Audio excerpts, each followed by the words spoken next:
அஸ்ஸலாமு அலைக்கும் வரஹ்மத்துல்லாஹி வபரகாத்துஹு. கடன்கள் நீங்கி விசாலமான வாழ்வை பெற நபி ஸல்லல்லாஹு அலைஹி வஸல்லம் அவர்கள் காட்டிய மகத்தான 3 துவாக்களை பார்ப்போம். கடன் பற்றி நபி ஸல்லல்லாஹு அலைஹி வஸல்லம் அவர்கள் கூறிய ஹதீஸை பார்ப்போம். அந்த நபி ஸல்லல்லாஹு அலைஹி வஸல்லம் அவர்கள் கூறினார்கள், இந்த துவாக்களை அதிகமாக ஓதி வந்தால் உன் மீது மலை போன்ற கடன்கள் இருந்தாலும் எல்லாம் வல்ல இறைவனாகிய அல்லாஹ் அவற்றை நீக்கி விசாலமான வாழ்வை வழங்குவான். இந்த துவாக்களை ஒவ்வொரு தொழுகைக்கு பிறகும் அதிகமாக ஓத வேண்டும். இவ்வாறு நாம் ஓதுவதால் அல்லாஹ் நம்முடைய கடன்களை எல்லாம் போக்கி நமக்கு பரக்கத்தை உண்டாக்குவான். முதலாவதாக, அல்லாஹு மகுஃபினி பிஹலாலிக அன் ஹராமிக வ அக்னினி பிபல்லிக அம்மன் சிவாக்க.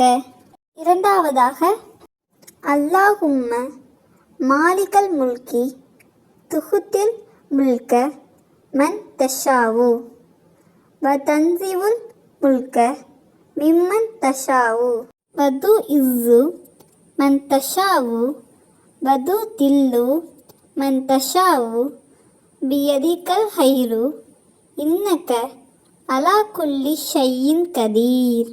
ரஹ்மான துன்யா வல் ஆஹிரதி வரஹி மஹுமா துஹுனி மின்ஹுமா மா தஷாவு வ தம்னஉ மின்ஹுமா மா தஷாவு இர்ஹம்னி ரஹ்மத்தன் துஹ்னினி பிஹா அன் ரஹ்மதி மன் சிவாக்க.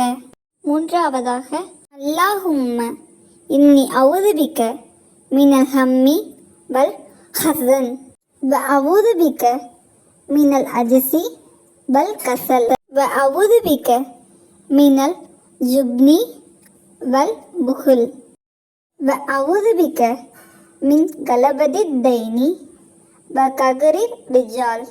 இன்ஷா அல்லாஹ் நமது உத்தம நபி ஸல்லல்லாஹு அலைஹி வஸல்லம் அவர்கள் கற்றுத்தந்த இந்த 3 துவாக்களை நாமும் ஓதி அல்லாஹ்விடம் துவா செய்து நாமும் நம்முடைய கடன்களை எல்லாம் போக்கி பரக்கத் பொழிய செய்வோமாக. ஆமீன். இந்த வீடியோவால் நீங்கள் பயனடைந்திருந்தால் லைக் செய்து உங்களின் கருத்தை கமெண்ட் பாக்ஸில் தெரிவிக்கவும். மேலும் மற்றவருக்கும் ஷேர் செய்து பிறருக்கும் நன்மை கிடைக்க செய்யுங்கள். இது போன்ற வீடியோக்களை பார்த்து பயன்பெற நமது சேனலை சப்ஸ்கிரைப் செய்து அருகில் உள்ள பெல் ஐக்கானை கிளிக் செய்யவும்.